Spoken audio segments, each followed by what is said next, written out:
It is astounding how significantly one idea can shape a society and its policies. Consider this one. If taxes on the rich go up, job creation will go down. This idea is an article of faith for Republicans and seldom challenged by Democrats, and has indeed shaped much of the economic landscape. But sometimes the ideas that we are certain are true are dead wrong. Consider that for thousands of years, humans believed that the Earth was the center of the universe.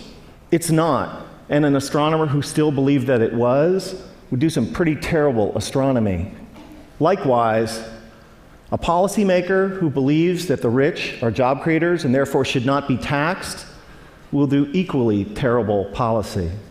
I have started or helped start dozens of companies and initially hired lots of people, but if there was no one around who could afford to buy what we had to sell, all those companies and all those jobs would have evaporated. That's why I can say with confidence that rich people don't create jobs, nor do businesses large or small. Jobs are a consequence of a circle of life-like feedback loop between customers and businesses.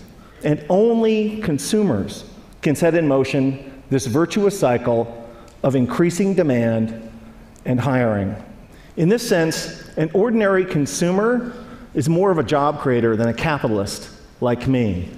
That's why when business people take credit for creating jobs, it's a little bit like squirrels taking credit for creating evolution. It's actually the other way around. Anyone who's ever run a business knows that hiring more people is a course of last resort for capitalists. It's what we do if and only if rising consumer demand requires it. And in this sense, calling ourselves job creators isn't just inaccurate, it's disingenuous. That's why our existing policies are so upside down. When the biggest tax exemptions and the lowest tax rates benefit the richest, all in the name of job creation, all that happens is that the rich get richer. Since 1980, the share of income for the top 1% of Americans has more than tripled, while our effective tax rates have gone down by 50%. If it was true that lower taxes for the rich and more wealth for the wealthy led to job creation, today we would be drowning in jobs. And thank you. And yet, unemployment and underemployment is at record highs. Another reason that this idea is so wrong-headed is that there can never be enough super rich people to power a great economy. Somebody like me makes hundreds or thousands of times as much as the median American, but I don't buy hundreds or thousands of times as much stuff. My family owns 3 cars, not 3,000.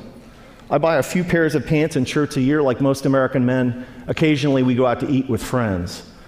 I can't buy enough of anything to make up for the fact that millions of unemployed and underemployed Americans can't buy any new cars, any clothes, or enjoy any meals out. Nor can I make up for the falling consumption of the vast majority of middle-class families that are barely squeaking by, buried by spiraling costs and trapped by stagnant or declining wages.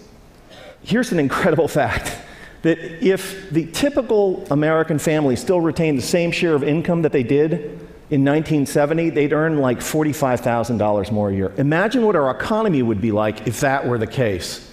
Significant privileges have come to people like me, capitalists, for being perceived as job creators at the center of the economic universe, and the language and metaphors we use to defend the current economic and social arrangements is telling. It's a small jump from job creator to the creator. This language obviously wasn't This language was not chosen by accident, and it's only honest to admit that when somebody like me calls themselves a job creator, we're not just describing how the economy works, but more particularly, we're making a claim on status and privileges that we deserve. Speaking of special privileges, the extraordinary differential between the 15% tax rate that capitalists pay on carried interest, dividends, and capital gains, and the 35% top marginal rate on work that ordinary Americans pay, is kind of hard to justify without a touch of deification. We've had it backwards for the last 30 years. Rich people like me don't create jobs.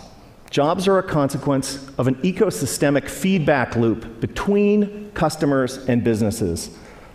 And when the middle class thrives, businesses grow and hire, and owners profit.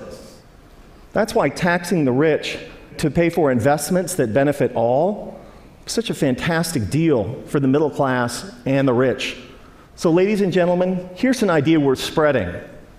In a capitalist economy, the true job creators are middle-class consumers. And taxing the rich to make investments that make the middle class grow and thrive is the single shrewdest thing we can do for the middle class, for the poor, and for the rich. Thank you.